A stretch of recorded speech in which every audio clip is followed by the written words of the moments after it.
السلام عليكم ورحمة الله وبركاته. ازيكم عاملين ايه؟ يا رب تكونوا بخير. النهاردة يوم جديد وفيديو جديد، وقبل ما نبدأ الفيديو يلا نصلي على الحبيب.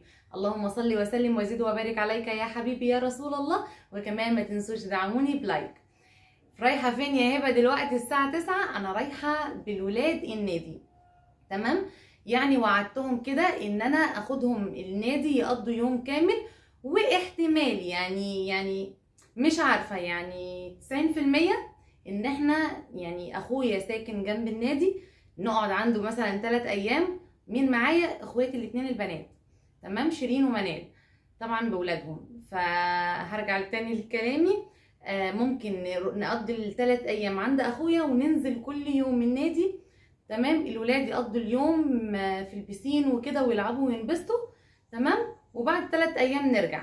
يا اما مش هيحصل وهيبقى هنكتفي يعني باليوم النهارده بس كده. يلا نقضي اليوم مع بعض. نوتيلاتي وحبيباتي، ازيكم عاملين ايه؟ وحشتوني. طبعا وقت ما كنت بقول لكم المقدمه كان في الوقت اللي انا بصور اصلا فيه الفيديو بقى، اللي هو بدات بقى تصوير الفيديو. لكن طبعا دلوقتي انا بمنتج الفيديو وبسجله، فقلت بقى ايه، لازم ان انا اسلم عليكم تاني. طبعا بقى زي ما انتم ما شايفين كده جبنا الفطار، ما حبيتش ان انا اعمله في النادي.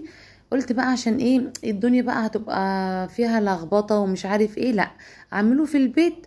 كمان الولاد اول ما يروحوا يفطروا، علشان انا عارفه هيشوفوا حمام السباحه هيجروا عليه، مش هيفطروا، مش هيستنوني لما اعمل لهم السندوتشات وكده. فانا قررت ان انا ايه اعمل السندوتشات قبل ما انزل من البيت. عايزه اقول لكم من بدايه ما بعمل السندوتشات انا نسيت ان انا افتح الكاميرا اصلا، فتحسوا ان انا مسطوله هانم. والله ده كله من الادويه اللي انا باخدها، اقسم بالله. عايزه اقول لكم بقى شيرين اختي هنا كانت بتساعدني، وربنا يا رب يكرمها يا رب. عايزه اقول لكم ما شاء الله اللهم بارك، جايبين ب70 جنيه فينو، اقسم بالله. وجبنا لانشون فراخ، وجبنا لانشون لحمه عادي، وجبنا رومي، كله بقى ارباع كده. خلص ما شاء الله الفينو، وكان كمان متبقي من اللانشون والجبنه الرومي. هنا بقى زي ما انتم شايفين رحنا بالمترو. طبعا المحطة اللي انتوا شفتوا فيها التصوير دي كانت محطة جامعة القاهرة، وهنا بقى خلاص وصلنا محطة التوفيقية، لان اصلا النادي هناك. بصوا عايزة اقول لكم ان انا بعشق الخط الثالث ده، نضيف جدا جدا جدا، وكفاية بقى المكيفات اللي فيه بصراحة. بس عايزة اقول لكم من فيصل لهناك يعني للنادي، عايزة اقول لكم مفيش 10 دقايق اصلا كنا هناك، يعني مفيش وقت، بسرعة يعني. عايزه اقول لكم بقى الولاد عايزين نخرج يخرجوا في بقى، اللي يبقى مبسوط جدا بقى ومتحمس ويبقى بيمد كده زي ال3 بنات دول، وفي بقى اللي هم تحس انهم مش قادرين يمشوا وهو ورانا، وطبعا منهم الولاد. ده بقى خلاص وصلنا اهو الحمد لله، تمام. عايزه اقول لكم بقى ان الجو حر جدا وشمس قوي.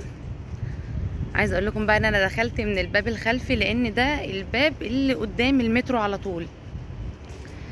لو كنا مشينا كنا هنمشي كتير قوي، فقلنا بقى نمشي جوه النادي احسن ما نمشي ايه بره النادي. هتكون نفس المسافه بس ايه، بس انا حبيت كده ان انا اكون جوه، يعني عشان الولاد والعربيات كده يعني. بس بقى طبعا زي ما قلت لكم كده هنقضي يومنا مع بعض. الساعه دلوقتي 11:30. طبعا اتاخرت شويه علشان ايه، عملت سندوتشات في البيت بس كده. ويلا بينا بقى هنكمل اليوم مع بعض. بصوا بقى لحد ما دخلنا وقعدنا ومش عارف ايه، عايزه اقول لكم ان دلوقتي الساعه 1:30 والله العظيم. اللي هو ظبطنا القعده ومش عارف ايه، اخدنا وقت بصراحه. اهم حاجه الولاد فطروا والدنيا تمام. بقى خلاص الوقت بتاع البريك بتاع حمام السباحه، بياخدوا تقريبا من الساعه 1 للساعه 2 بريك كده، يعني ينضفوا بقى حمام السباحه مش عارف ايه الكلام ده كله. المهم بقى فطرنا والدنيا تمام. اختي بقى كانت جابت لب واحنا ماشيين، جابت لب سوبر ولب اللي هو السوبر اللي هو السوري ده. معلش دماغي احيانا بتعمل ايرور كده مره واحده.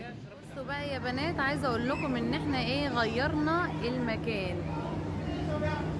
طلعنا فوق لان الكبار ليهم حمام سباحه والصغيرين ليهم حمام سباحه، فقعدنا تحت شويه في الصغيرين وطلعنا للكبار الحمام التاني، تمام. بس عايزه اقول لكم بقى ان ايه، ان بناتي اللي هم الصغيرين نزلوا تاني الحمام الكبير، فربنا بقى يستر عليهم كده، وقلت لاخواتهم بقى ايه يخلوا بالهم منهم. هوريكم دلوقتي الحمام دوت. بصوا بقى يا بنات، انا هصور لكم كده من بعيد، لان ممنوع يعني منعا باتا الايه حد يصور حمام السباحه اصلا، لان بيبقى فيه بنات وكده. فانا بصراحه يعني احترمت الخصوصيه دي وايه وتمام، مع ان المره اللي فاتت لما عملت لكم جوله وكده كانت الدنيا عاديه خالص، مفيش اي حاجه. بس وقت لما صورت كان حمام السباحه بتاع الاطفال، فعادي بقى كانوا سايبيني عادي تقريبا ان انا ايه اصور براحتي، ما كانش فيه ايه اي مشكله يعني. بس الحمام هنا في بنات كبيرة، في سيدات بينزلوا، فبصراحة يعني حقهم ان هم يعملوا كده والدنيا تمام يعني. المهم بقى هنا كنا نزلت انا وشيرين، جبنا شيبسي وجبنا بيبسي والحدوتة دي كده كلها. انا طبعا بحب جدا جدا الشيبسي بالشطة والليمون. بصوا يا جماعة هعيده لكم تاني، لو قلتولي شيبسي مقاطعة والكلام ده يا جماعة انا مش بقاطع، علشان الناس اللي بتسترزق وبتشتغل في الشركات دي اهو. وبيبسي كمان يعني. بصوا انا خربة الدنيا قوي قوي قوي يا جماعة. انا بعشق البيبسي اصلا، اقسم بالله بحبه جدا، مع انه بيضرني قوي قوي قوي وجايب لي هشاشة في العظام بقى ومبوظ عظمي، بس انا بحبه، مش عارفة ابطله خالص. الحاجة الوحيدة فعلا ان انا مش عارفة ابطلها تماما، ادعولي بقى ابطلها.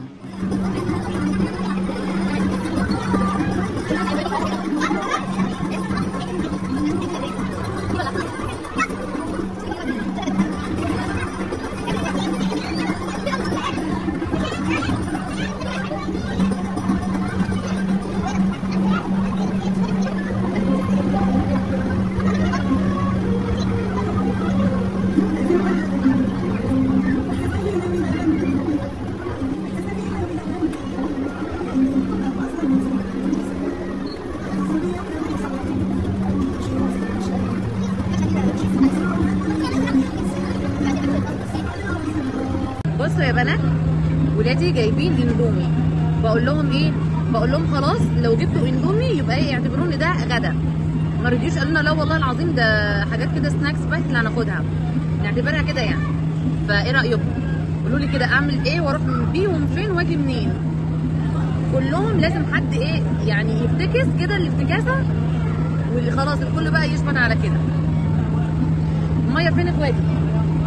نادلهم بقى عشان الاندومي سخن جدا وهيبرد ها؟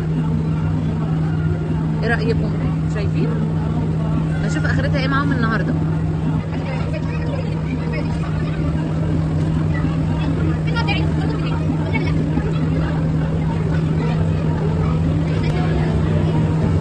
عشان كده دوقني يا ماي.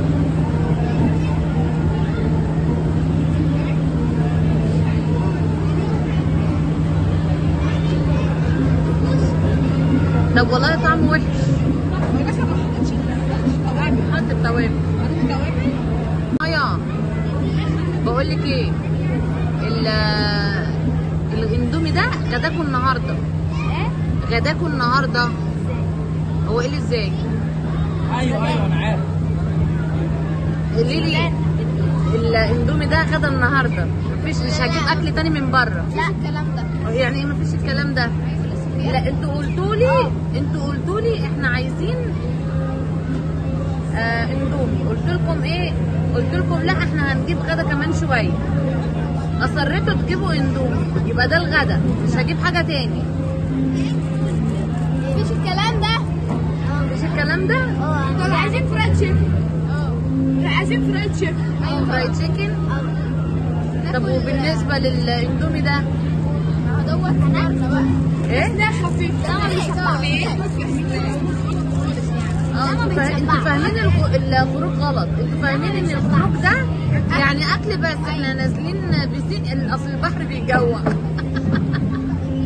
نزول بسين وطلوع تاكلوا. ازاي؟ انتوا فاهمين الخروج غلط. ميه الشطه. عايز الشطه. ايوه. ايوه ماشي. ايوه. هنا بقى حبيت اوريكم كده من فوق في البسين.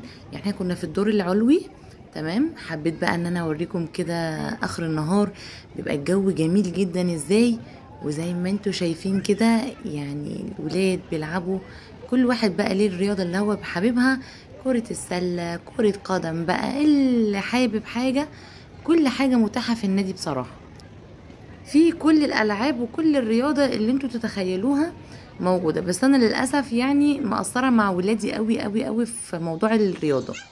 هنا بقى يا بنات كان اخر حاجة يعني هنعملها ان هما يتغدوا.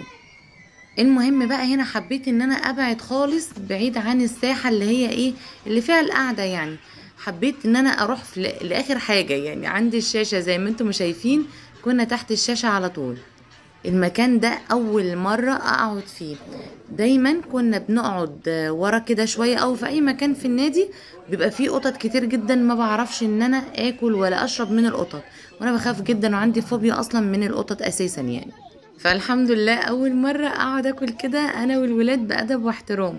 كل مرة اياد ابني يفضل يزعق يا ماما في ايه، انتي فضحتينا، انتي فرجتي علينا الدنيا، عشان خايفة يعني من القطط، وافضل ايه اقوم ممكن اكل وانا واقفة يعني، وعشان اكون بعيد عن القطط. المهم بقى عايزة اقول لكم محدش كان قادر يخرج يجيب لنا من بره النادي اكل وكده، فاضطرينا برضو ناكل من النادي. تمام. شفنا كده المنيو بتاع المطاعم، وانا اصلا يعني عشان جربت كذا حاجة من المطاعم في النادي ما عجبتنيش، كان اكتر حاجة احسنهم يعني برضو ما بتعجبنيش قوي اللي هو الكريب، وانا اصلا يعني ماليش قوي في الكريب اصلا، بس ايه انا بشم ريحته بيعجبني جدا، بس اجي اكله بقى واندم 70 ندم ان انا طلبته بجد يعني، لا مش بحبه بصراحة، بس اضطريت. بصوا بقى يا بنات عايزة اقول لكم ان الوحيد اللي محبش يجيب كريب زينا ادم ابن اختي، جاب الوجبة دي، هو بيحب الاكل ده يعني، مش بيحب اللي هو السندوتشات والحاجات دي، لا بياكلها يعني، بس ايه بس اكتر يعني ان هو بيحب الاكل ده. الوجبة عبارة عن ايه، عن رز وبطاطس كده محمرة وربع فرخة وسلطة كده طماطم اللي هي السلطة الخضراء يعني، وسلطة طحينة ورغيفين عيش، وكمان كان في شوربة. تمام. بس هو ما حبش يعني ان هو ياخدها وكده وسابها يعني. عايزه اقول لكم ان كانت الوجبه طعمها حلو قوي. بصوا البنات جابت كريب شاورما. تمام. يلا امسكي يا مايا، الف هنا وشفا يا قلبي. وريتال بصوا جابت جازينجا. ماشي. ودي يا لولو كل فين الكريب بتاعي يا اياد؟ ده بتاعي انا. بصوا ده الكريب بتاعي اللي هو ايه شاورما برضه. عايزه اقول لكم بقى ان انا والله نايمه، انا ما نمتش من امبارح ومطبقه، فعايزه اقول لكم ان احنا هناكل وهنمشي، مفيش حد يقول لنا هنقعد ثانيه كمان. والله لا تنزل المرة دي. بصوا يعني برضو قعدوني شوية، راحوا جابوا مكرمشات وكمان كاندي، وبصوا مفيش فايدة والله، هم اللي ممشيني مش انا اللي ممشياهم والله. تحسوا بصوا يعني ان ما تعبوش من المية ولا تعبوا من اي حاجة طول اليوم، والله العظيم انا مطبقة من امبارح ومش قادرة، وسبحان الله دي تاني مرة اكون رايحة فيها النادي ماشي واكون مطبقة واتبهدل البهدلة دي.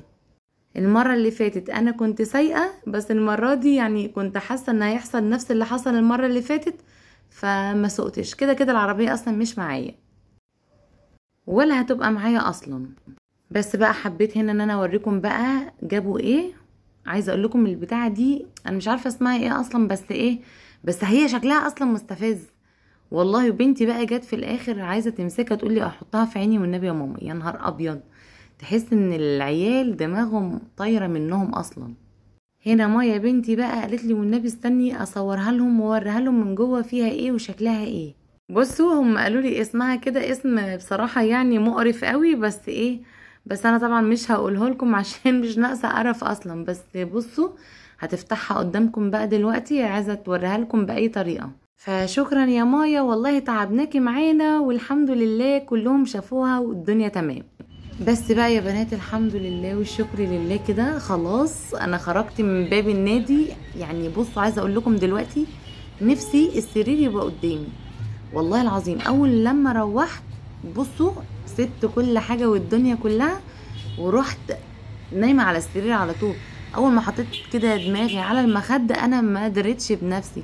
تخيلوا بقى ان انا نايمه من الساعه 12 بالليل لحد تاني يوم الساعه 2:30 الظهر.